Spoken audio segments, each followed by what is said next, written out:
చంద్రబాబు నాయుడు ఏది తలుచుకుంటే అదే నిత్య పారాయణం చేస్తూ ఉంటారు. అది తప్ప ప్రపంచంలో మరొక పదార్థం లేనే లేదు అని అనుకుంటూ ఉంటారు. చెప్పిన మాటలే మళ్ళీ మళ్ళీ చెబుతూ ఉంటే ప్రజలకు వెగటు పుడుతుంది అనే వెరపు కూడా ఆయనకు ఉండదు. ఈ సంగతి ఆయన తాజా ప్రసంగాలలో ఏ ఒక్కటి గమనించినా మనకు అర్థమవుతుంది. చంద్రబాబును ప్రస్తుతం అంటుకున్న జాడ్యం, వ్యామోహం ఏఐ అనే బ్రహ్మ పదార్థం. ప్రపంచంలో మారుమూల కుగ్రామం దగ్గర నుంచి ఏ అంతర్జాతీయ వేదిక మీద మాట్లాడాల్సి వచ్చినా సరే చంద్రబాబు నాయుడు ఏఐ ప్రస్తావన లేకుండా తన ప్రసంగాన్ని పూర్తి చేయరు. ఏఐ టెక్నాలజీ ద్వారా రాష్ట్రాన్ని రూపురేఖలు మార్చేస్తాను అని ప్రజల్లో ఎవరికీ అర్థం కాని మాయమాటలను ఆయన వల్లే వేస్తూ ఉంటారు.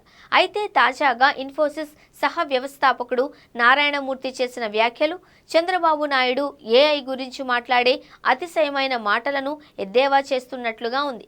మన దేశంలో కృత్రిమ మేధ ఏఐ గురించి మాట్లాడడం అనేది ఒక ఫ్యాషన్ అయిపోయింది అని నారాయణమూర్తి ఎద్దేవా చేశారు.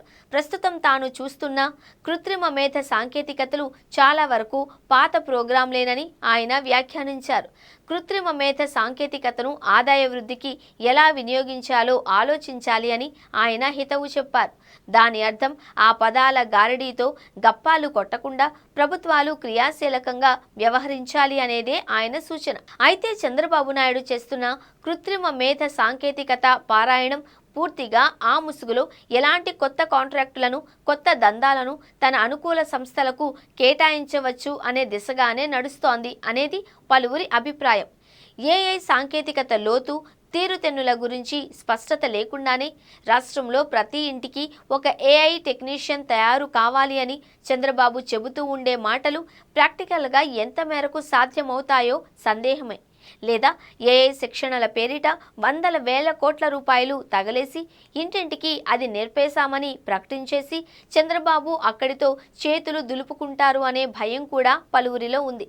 భారతీయ ఐటీ ప్రపంచంలో సాంకేతికత దిగ్గజమైన ఇన్ఫోసిస్ నారాయణమూర్తి స్వయంగా చేసిన వ్యాఖ్యలు కృత్రిమ మేధ సాంకేతికత పట్ల చంద్రబాబు అనుచిత వ్యామోహాన్ని నిలదీస్తున్నట్లుగానే ఉన్నాయి.